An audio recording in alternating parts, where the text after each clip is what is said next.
교회, church, 교회는 그리스도의 몸입니다. The body of Christ. 여러분께서 많이 들어보셨을 것입니다. 이것이 교회의 가장 중심되고 바른 교회의 이미지입니다. 이 교회론을 우리가 놓쳐서는 절대로 안 됩니다. 이것이 의미하는 바는 예수님의 몸 안에서 우리가 서로 연결되어 있다라는 것이고요. 예수님과 함께 우리가 죽었다라는 것을 의미하고 또 예수님과 함께 우리가 다시 살았으며 예수님과 함께 동행한다라는 의미예요. 이게 교회입니다. 그래서 교회는 영적이고 예수 그리스도의 생명이 가득한 생명 공동체입니다. 그리고 머리 대신 예수님께 순종하는 것이 교회입니다. 순종 공동체죠. 그래서 교회는 body of Christ. 이 이미지를 우리가 절대로 잊지 말아야 됩니다. 그래서 예수님의 명령에 따라서 교회가 제자를 삼고 또 아버지와 아들과 성령의 이름으로 침례를 주고 예수님께서 가르쳐 분부한 모든 것을 가르쳐 지키게 하는 것이 교회입니다. 이것이 교회의 핵심적인 부분입니다. 그런데 오늘날에 많은 교회가 이러한 모습에서 많이 벗어나고 있다는 것을 우리는 발견하게 됩니다. 교회가 커질수록 이러한 현상이 두드러집니다. 제대로 훈련받고 제자가 되려고 하지도 않고 헌신한 사람들이 없습니다. 전도하거나 제자 재생산에는 별로 관심이 없습니다. 그리스도 안에서 한 몸 의식, 한 형제 자매가 되었다라는 의식이 별로 없습니다. 그래서 누가 내 형제인지 자매인지도 잘 모르는 사람들이 너무나 많습니다. 그저 그러다 보니까 어느 순간에 편안한 교회, 구속받지 않고 구속하지 않는 교회, 멋진 음악과 찬양이 있는 교회, 멋진 설교자가 있는 교회, 여기에 안주해버린 교회들이 참 많이 있다라는 거예요. 마치 정말 성경에서 원하는 하나님이 기뻐하시는 교회의 원래의 모습에서 벗어났다라는 느낌을 우리는 볼 수 있습니다. 저는 우리 교회가 이러한 흐름 속에서 정말 주님이 원하시는 초대교회와 같은 교회가 되기를 소망합니다. 그래서 그 샘플을 찾았는데 안디옥 교회가 바로 그 교회라는 것을 발견하게 되었습니다. 그래서 오늘 저는 여러분과 함께 안디옥 교회의 특징을 바라보면서 우리 교회가 앞으로 추구해야 할 그 모형, 주님께서 정말 원하셨던 body of Christ가 어떤 교회인지에 대해서 분명한 그림을 그려보았으면 좋겠습니다. 그래서 우리 교회가 그러한 교회를 추구해 가기를 원합니다. 첫 번째로는요, 심플하게 전도하는 교회가 안디옥 교회였습니다. 사도행전 11장 19절 21절을 제가 다시 한번 읽습니다.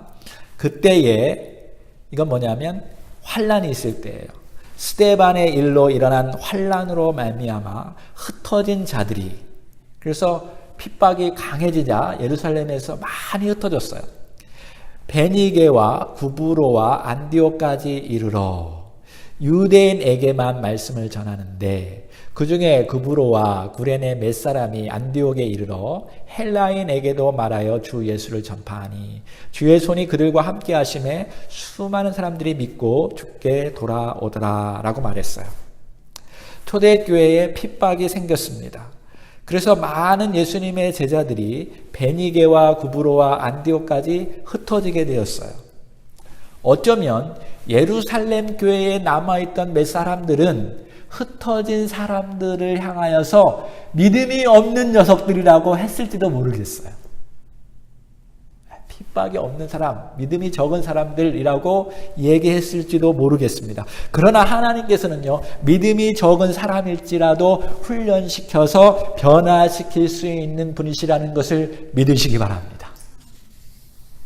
여기 환난 때문에 흩어진 일반 성도들이 다른 지역에 가서도 여전히 복음을 전파하는 것을 우리는 보게 됩니다.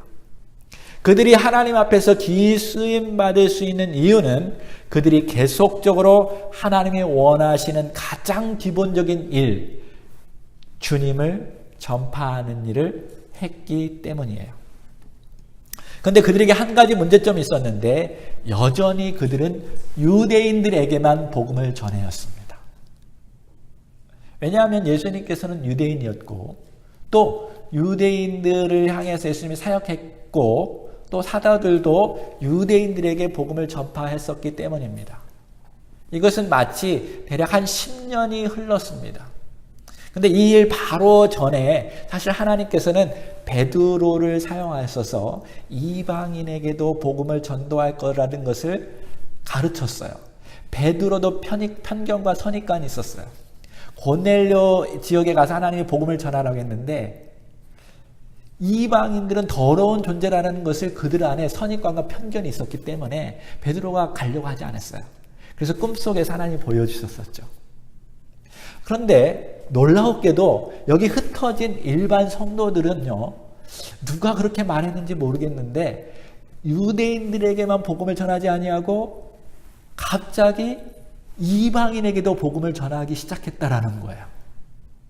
사도들도 아니고 교회 리더들도 아니고 일반 성도들이 헬라인에게도 복음을 전파하기 시작했습니다.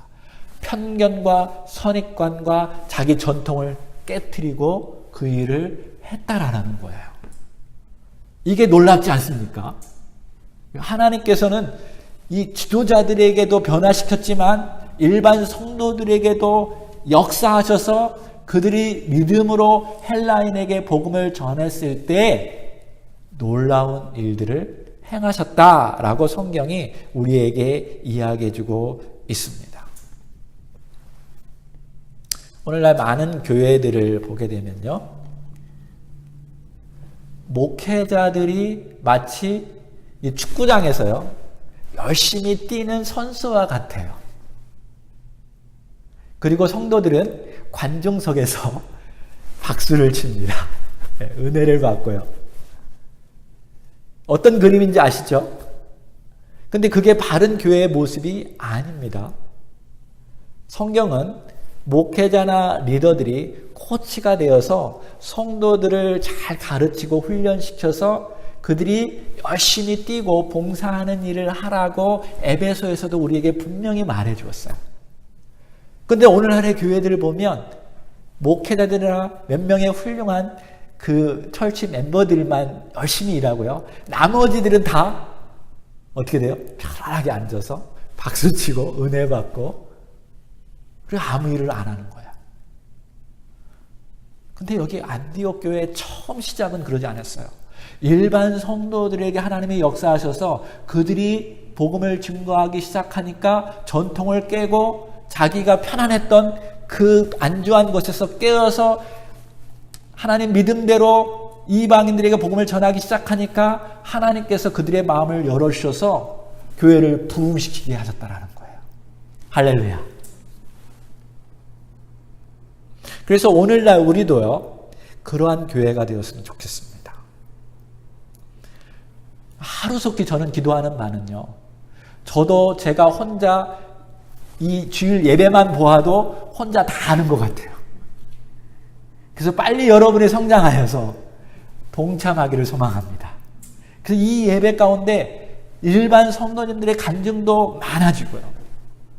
또 특성도 많아지고요. 또 여러분이 악기도 하고 여러분의 찬양도 리드하고요.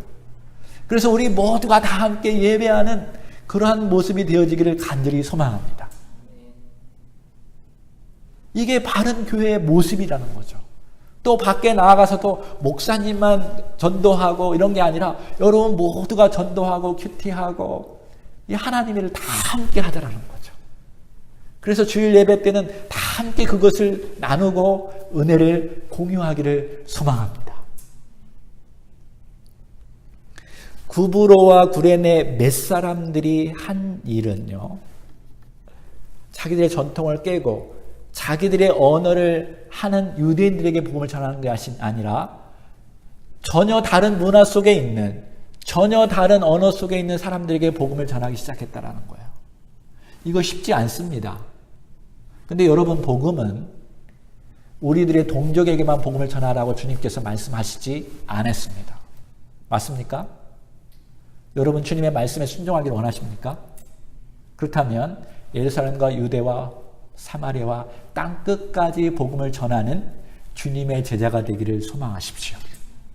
그리고 여러분 주변에 있는 어느 누구든, 백인이든 흑인이든 히스패닉이든 멕시칸이든 언어가 다르든 만나는 사람들에게 복음의 빚진 자로서 복음을 증거하는 자가 되기를 바라십시오.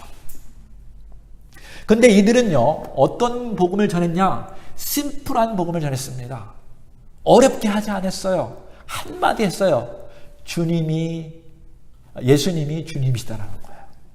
여기 한번 10절을 20 몇 절이죠? 바로 전해 보십시오. 전 거. 심플하게. 여기 보면 뭐라고 했어요? 20절에 헬라인에게도 말하여 주 예수를 전파하니, 예수님이 주님이시다라는 것만 전했어요. 심플하죠? 복잡하지 않았어요. 예수님이 실제적으로 있었는데 십자가에서 죽으셨고 부활하셨고 그분이 하나님이시다라는 것을 그들이 전했다라는 거예요. 심플하죠? 여러분 할 수 있겠습니까? 영어로 Jesus is Lord. 그 한마디면 미국에서는요, 주변 사람들에게 대부분 통할 수 있어요. 우리 애들은 좀 히스패닉 조금 하니까 그거 같이 데리고 다니면서 할 수도 있습니다. 그러면 우리 주변에 있는 많은 사람들 복음을 전할 수 있습니다. 아멘? 문제는 무엇이냐? 왜 전도하지 않느냐? 저는 목사님의 책임들이 크고요. 오늘날 교회의 흐름이 컸다고 생각해요. 잘못 가르친 거예요. 요즘 분위기 어떻습니까? 똑똑한 사람이 목사가 돼야 돼요. 스펙이 있는 사람이 목사가 돼야 돼요. 그래야 큰 교회 지도자가 됩니다. 그러다 보니까 교회가 똑똑해져야 돼요. 그래야 똑똑한 사람들이 많아야 교회 일을 잘할 거라고 생각합니다. 근데 성경은 그 반대로 가르쳐요. 그거 아십니까? 오히려 똑똑한 게 문제라고 성경은 많이 얘기해요. 하나님께 똑똑한 자들에게 비밀을 감추시고 미련하고 어리석고 가난하고 부족한 사람들에게 비밀을 오픈해 주셔요. 그리고 하나님이 들어서 사용하는 사람들은요, 모자른 사람들, 별로 배우지 않은 사람들, 이런 사람을 통해서 역사하신대요. 그러니까 우리 교회가 지금 잘못 가고 있는 거예요. 많이 배워야 전도해야 한다는 거죠. 우리 스스로도 그거 생각하고 있어요. 내가 아는 게 별로 없는데. 주님께서 그걸 기대하지 않아요. 이미 여러분이 알고 있는 거 그것만 전하라는 거예요.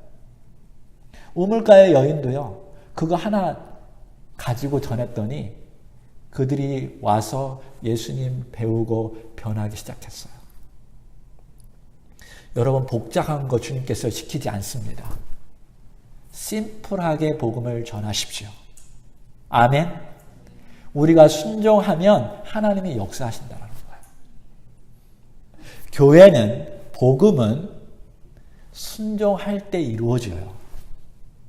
그리고 우리의 능력으로, 우리의 힘으로 하는 게 아니라고 성경은 계속 얘기하잖아요. 아멘입니까? 여러분, 성령님을 의지하고 오직 예수님의 십자가를 바라보면서 복음을 전할 때 하나님이 역사하시겠다는 거예요. 그리고 하나님이 믿게 하시는 거예요. 우리가 믿게 하는 거 아닙니다. 아멘입니까? 우리가 심플하게 순종하면 하나님이 역사하신대요. 거기 21절에 보니까 그들이 주 예수를 전파하니까 주의 손이 그들과 함께 하시네. 이게 중요하죠. 그들이 주님을 의지하고 그냥 순종하니까 주님이 그들과 함께 역사하시네. 수많은 사람들이 믿고 죽게 돌아오더라. 누가 역사하신 거예요? 주님이 역사하신 거예요. 순종하는 그 자리에 주님이 역사하시는 줄 믿으시기 바랍니다.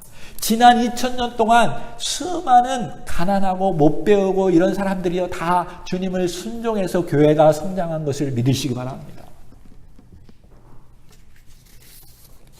두 번째, 인격 및 영적으로 성장하는 교회가 안디옥 교회였어요. 22절, 24절 같이 한번 읽어보겠습니다. 시작. 예루살렘 교회가 이 사람들의 소문을 듣고 바나바를 안디옥까지 보내니 그가 이르러 하나님의 은혜를 보고 기뻐하여 모든 사람에게 굳건한 마음으로 주와 함께 머물러 있으라 권하니 바나바는 착한 사람이요 성령과 믿음이 충만한 사람이라 이에 큰 무리가 주께 더하여 지더라 라고 말해요. 자, 처음에 이름 없는 몇 사람이요 심플하게 이방인들에게 복음을 전했습니다. 어느한 언어로 전했는지도 모르겠어요. 그랬더니 하나님께서 그들의 마음을 움직여서 주님께로 돌아오게 했어요.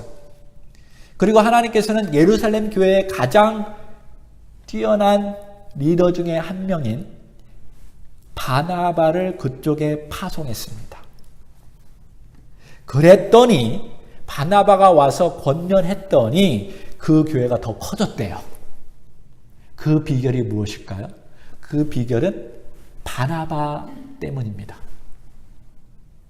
바나바도 보니까 심플하게 말했습니다. 딱 한마디 했어요. 심플하게. 무슨 말 했냐면 주님께 머물러 있어라. 주님과 함께 머물러 있어라. 우리 개역 한글 성경에 보니까 제가 참 더 좋은 말 했던 것 같아요. 주님께 붙어 있어라. 마치 이것은요. 예수님께서 하신 말씀을 연상케 해줍니다. 나는 포도나무여 너희는 가지니. 가지는 반드시 포도나무에 붙어 있어야 열매를 맺는다라고 말했어요. 그리고 너희는 나 없이는 아무것도 할 수 없다고 예수님께서 분명히 말했죠. 바나바는 그 이미지를 그들에게 딱 한마디를 설교를 해줬어요. 심플하게. 이게 얼마나 강력한 설교인지 모릅니다. 제가 이걸 보면서요. 오늘 설교를 10페이지를 준비했습니다. 그래서 5페이지로 심플하게 바꾸어 놨습니다. 아멘? 많이 말할 필요가 없겠더라고요. 그래서 심플하게. 좀 못하는 사람의 말이 긴 거예요. 죄송합니다. 제가 설교를 잘 못해요. 심플하게 주님께 붙어 있어라. 이것이 바로 인격적이고 영적으로 성장케 하는 키예요. 바나바는요, 스스로 예수님께 붙어 있었던 사람입니다. 그래서 예수님과 함께 있었고, 예수님의 영향분을 받았고, 예수님을 닮아간 사람이 바로 바나바예요. 그래서 바나바가 어떤 사람인지 보면 예수님이 어떤 분인 걸 알고 있고요. 그 바나바의 리더의 말을 듣고 바나바를 따라갔던 사람들은 바나바처럼 변할 것입니다. 한번 볼까요? 여기 보니까 바나바는 착한 사람이고요. 성령과 믿음이 충만한 사람이었어요. 그러니까 그 교회가 하나님께서 더 큰 은혜를 부어줘서 더 성장하였다라고 말해주고 있어요. 그러니까 예수님께 붙어 있으면 예수님을 닮아가는데 예수님이 어떤 분이시냐면 예수님은 착한 분이십니다. 아멘입니까? 예수님은 착한 분이셔요. 그래서 가난한 사람들, 어려운 사람들 보면 다 자기 마음처럼 여기고 돌봐주고 치료해 주시고 함께 해 주셨어요. 그러니까 예수님께 붙어있는 사람은 착한 사람이 될 수 있을까요? 안 될까요? 착한 사람이 되어야 합니까? 안 되어야 합니까? 되어야 돼요. 이게 바로 진짜로 예수님께 붙어있는 교회의 모습인 거예요. 두 번째, 예수님께 붙어있는 사람은 성령이 충만한 사람이에요. 왜냐하면 예수님은요, 성령의 기름을 부음을 받아서 능력을 가지고 있었어요. 성령의 역사하시는 대로 일해서 병을 고치기도 하고 또 성령의 열매를 맺어갔어요. 인격적인 열매를 맺어서 사랑하고 온유하고 겸손하고 그죠? 절제하시고 충성하시고 그 다음에 예수님은요, 믿음이 충만하셨어요. 그래서 늘 믿음 없는 제자들에게 믿음이 적은 자들이야. 하고 믿음을 더 일으켜 세워 주셨습니다. 제가 여러분에게 꼭 말씀드리고 싶은 것은 이것입니다. 예수님의 사랑과 은혜로 우리는 예수님 몸 안에 들어오게 되었습니다. 여러분 이 사실을 믿습니까? 우리의 능력으로 예수님께 들어오지 않았어요. 우리는 예수님 몸 안에 들어오게 되었습니다. 그러나 예수님과 예수님의 제자들은 늘 이렇게 말했습니다. 그 은혜를 가지고 너희들이 가만히 그 은혜를 누리기만 하는 것이 아니라 너희들도 예수님을 붙잡으라고요. 예수님이 우리를 붙잡아 주셨고 예수님 안에 우리를 불러주셨는데 너희들도 예수님을 붙잡으라고 말해 주셨어요. 예수님께서 나는 포도나무를 너희는 가지니 너희가 내 안에 거해야 한다 라고 말했어요. 너희가 내 안에 거한다는 것은 내 말을 지켜야 한다 라고 말했어요. 그러니까 우리 보고 뭔가 해라는 거예요. 바나바도 그렇게 말했습니다. 뭐라고 했죠? 굳건한 마음으로 주와 함께 머물러 있으라. 누가 해야 돼요? 우리가 해야 하는 거예요. 우리가 그것을 노력해야 돼요. 그래야 예수님처럼 변할 수 있습니다. 예수님처럼 성장할 수 있습니다. 예수님처럼 인격이 변할 수 있습니다. 그런데 오늘날 교회를 보면 그렇게 하려고 하지 않습니다. 그래서 육체의 훈련도 잠깐의 유익이 되는, 우리가 여러분 온유도 그렇고 저도 그렇고 건강한 몸을 원하는데요. 이게 훈련 받는 게 정말 싫어요. 솔직히 그렇죠. 건강한 음식만 먹고 조금만 먹고 운동을 많이 해야 하는데 싫잖아요. 그런데 그러면 어떻게 되죠? 쉽게 지치고, 그렇죠? 쉽게 병에 걸립니다. 누구 탓일까요? 하나님 탓입니까? 내 탓입니까? 내 탓이에요. 하나님은 여러분과 제가 건강하기를 원하십니다. 여러분 믿습니까? 운동해야 돼요. 그런데 이 육체적인 훈련도 해야지만 영적인 훈련도 우리가 해야 한다는 거예요. 역경과 고난과 환난이 있을 때 더 주님을 붙잡고 더 기도하고 더 말씀을 사모하면서 주님께 더 붙어 있으려고 노력해야 한다는 거예요. 이 안디옥 교회는 그런 교회인 줄로 믿습니다. 세 번째, 함께 동역하며 제자를 만드는 교회가 안디옥 교회입니다. 한번 같이 읽어볼까요? 시작. 바나바가 사울을 찾으러 다소에 가서 만나매 안디옥에 데리고 가서 둘이 교회에 1년간 모여 있어 큰 무리를 가르쳤고 제자들이 안디옥에서 비로소 그리스도인이라 일컬음을 받게 되었더라 라고 말해요. 바나바는 내적 영적으로 성숙하였고 또 그러한 권면을 그들에게 했을 뿐만 아니라 두 가지 더 했는데요. 하나는 동역자를 찾았고요. 두 번째로는 동역자와 함께 제자들을 가르쳤어요. 여기 재미있는 표현은요. 제자들을 가르쳤다라는 거예요. 그래서 그 제자들이 안디옥에서 그리스도인이라 일컬음을 받게 되었다라는 거예요. 그러니까 예수님 믿는 사람들, 예수님을 따르는 사람들을 가르쳤어요. 아멘입니까? 교회는 예수님 믿는 사람들이 모인 곳이 교회예요. 근데 이 바나바는 혼자 하지 아니하고 같이 하려고 하였어요. 그래서 동역자가 필요했는데 보니까 안디옥 바로 옆에가 다소가 있었는데 그 다소 지역에 누가 있었냐면 사울이 있었어요. 오늘날 우리가 잘 아는 바울이에요. 근데 여기를 보니까 사울이라고 이름을 써요. 왜냐하면 아직 바울이라는 이름이 붙여지지 않았던 것 같아요. 그것은 뭐를 말하냐면요. 아직도 유대인들, 유대 그리스도인들에게 이 사울은요, 무서운 존재입니다. 별로 달갑지 않은 존재예요. 근데 이 바나바만큼은 이 사울을 옆에서 잘 지켜보았고, 예수님을 만나고 변화되려고 했던 사람이라는 것을 알게 되었어요. 근데 여전히 사람들이 꺼리낄 때 이 바나바가 사울을 데리고 함께 교회 일을 시작했다라는 거예요. 정말 위대한 지도자입니다. 많은 사람들이 꺼리꼈는데 이 바나바가 훌륭했기 때문에 더 훌륭한 것은 바나바가 내가 함께 하니까 너희들은 건드리지 마 해서 사울이 건강한 바울이 된 줄로 믿습니다. 우리는 그러한 동역자가 필요해요. 때로는 우리가 보기에 좀 모자라고 우리가 보기엔 저 과거에 어떤 전적이 있는 사람이 있을 수 있어요. 그러나 그들이 하나님 앞에 바로 서려고 하고 어떤 기회를 놓고 기도한다면 우리가 기회를 줌으로 말미암아 그들을 세워갈 때 또 다른 바울이 될 수 있는 줄로 믿습니다. 이게 바나바가 놀라운 일이에요. 그리고 이 사울과 함께 안디옥 교회의 제자들을 가르쳐 줬어요. 어쩌면 이 사울은요, 율법, 구약 성경을 정말 달달달 외우는 사람이었어요.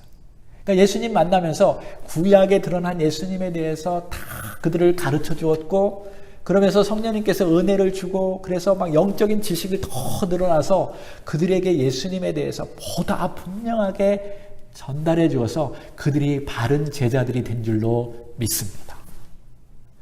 그러니까 이 안디옥 교회는요, 같이 동역하면서 가르치는 일에 최선을 다한 교회입니다. 그러니까 저도 여러분께 예수님에 대해서 최선을 다해서 가르치기를 원합니다. 여러분도 잘 배워서 동역자가 되어서 또 다른 사람들에게 예수님에 대해서 잘 가르치는 그런 안디옥 교회 같은 동역자가 되기를 소망합니다.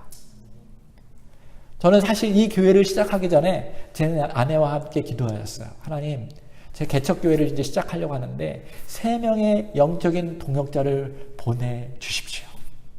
그러니까 3명의 가정을 보내달라고 사실은 기도했었어요. 첫 번째 가정이 이제 발견했고요. 두 번째 가정, 세 번째 가정이 이제 오고 있는데 완벽하지는 아직 않은 것 같아요.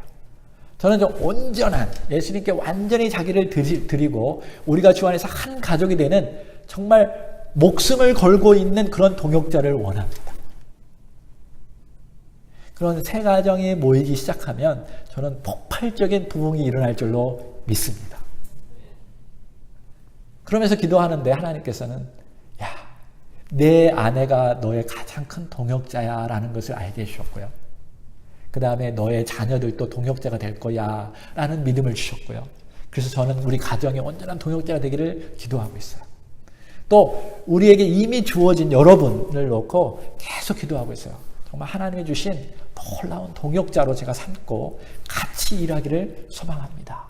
주님, 그래서 주님이 원하시는 그 교회를 함께 만들어 되기를 하나님 원합니다. 그리고 계속 기도하고 있어요. 그리고 기다립니다. 성령님이 역사하실 때까지.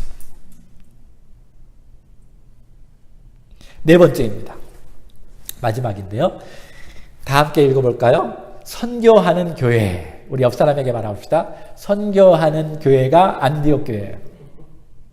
그런 교회를 추구할 때 성령님이 강하게 역사하십니다. 자, 사도행전 13장 3절에 보니까 이 안디옥 교회가요, 1년 후가 되었던 것 같아요. 1절에 보니까 많은 선지자들과 많은 제자들, 많은 리더들이 형성되었습니다. 할렐루야! 바울과 영적인 놀라운 지도자, 또 바나바가 1년 동안 그들을 가르치니까요, 교회가 부흥했어요. 든든해졌습니다. 근데요, 3절에 보니까요, 이에 그들이 금식하고 기도하였어요. 이런 교회 건강한 교회예요. 그리고 나서 두 사람에게 안수하여 어떻게 했다고요? 보냈어요. 어디로? 선교지로. 기도하는데 성령님께서 교회들에게, 리더들에게 이 둘을 세워서 보내라는 거예요. 한번 상상해 봅시다. 오늘날 큰 교회에 강력한 리더들에게 하나님께서 말씀하셨어요. 너 선교지로 가. 그러면 갈 수 있을까요? 없을까요? 성도들이 보낼까요? 안 보낼까요? 이 목사님 때문에 성장한 교회인데, 이 목사님 없으면 교회가 무너질 것 같은데, 이런 교회 많이 있을 것 같은가요? 없는가요? 있을 수 있습니다. 근데 안디옥 교회를 보면서 제가 깜짝 놀랐어요. 그 교회를 세우고요. 그 교회를 헌신했던 바나바와 사울, 이 바울을요, 선교지로 보내라는 거예요. 그러면 안디옥 교회 성도들이 어떻게 생각해요? 아니, 이분들 없으면 우리 교회 망할 수밖에 없어요, 하나님. 이분들이 얼마나 지적도 놀랍고요. 이분들이 전도하고, 이분들이 사람들 만나면 막 병도 고치고, 그래서 우리 교회가 형성됐는데, 이분들 보내면 우리 어떻게 삽니까? 근데 어떻게 했죠? 기도하고 나서 성령님이 말씀한 대로 순종했습니다. 할렐루야. 우리 교회도 그런 교회가 되도록 우리 기도하는 자들 되기를 소망합니다. 저도 하나님께서 보내시는 곳에 또 가라고 하면 가야 돼요. 여러분이 저를 붙잡아도 붙잡기를 원합니다. 은혜 받고 막 우리 교회가 성장하는데 어느 순간 하나님이 야, 이제 됐어. 그 교회 다른 리더들을 세우고 너 떠나. 그러면 여러분 함께 기도하면서 성령님이 그거 맞다고 하면은 보내는 거예요. 함께. 그래서 바울과 바나바가 선교하러 떠났습니다. 이게 뭐예요? 하나님은 선교하는 교회를 축복하신다는 거예요. 그리고 여전히 그 안디옥 교회가 건강하게 살아남은 줄 믿으시기 바랍니다. 그러니까요, 우리 교회는요, 완전히 하나님 앞에 다 드리고, 그렇죠? 심플하게 복음을 전도하고, 그냥 우리에게 편안한 거, 전통적인 거, 우리가 알고 있는 그대로가 아니라 뭔가 혁신적인 변화를 가지고요, 그냥 심플하게 여러분이 아는 것을 전하는 거예요. 누구를 만나든지. 그리고 성령님 오늘도 전도하게 해주십시오. 오늘도 누구에게 말하게 해주십시오. 여러분이 예수님을 시인하기 시작하면요, 예수님이 여러분 안에 성령 충만으로 이끌어 주셔요. 여러분을 통해서 병도 고치게 하실 것을 저는 믿습니다. 그래서 저를 심플하게 저 목회할 거예요. 네, 누가 아프면 가서 막 기도하면서 성령님 낫게 해달라. 그럴 때 그 교회는 주님의 교회가 되고 성령님이 역사하는 교회가 되고 우리 모두가 다 그렇고 고백할 거예요. 그 교회는 최병학 목사 교회가 아니야. 주님의 교회야. 그래야 뭔가 다른 교회가 되겠죠. 그리고 우리 교회는 이 영적으로 또 인격적으로 건강한 교회가 되고 착한 사람, 성령 충만한 사람, 믿음이 많은 사람들이 나서 더 건강해지고 성숙해지는 교회가 되어야 할 줄로 믿습니다. 그리고 언제든지 성령님께서 선교하라, 누구를 구제해라 하면 구제하고 선교하는 거야. 그래서 지지난주에도 선교사님 모시고 믿음으로 또 헌금으로 또 드렸어요. 저만 알면 안 될 것 같아서 여러분에게 얘기합니다. 또 여러분 같이 기도하면서 목사님 우리 교회가 좀 적지만 어디를 선교합시다. 그러면 기도하면서 저는 할 겁니다. 그렇게 합시다. 그리고 주님 부르시면 어디든지 가는 선교에 초점을 맞추는 주의 교회가 되기를 소망합니다.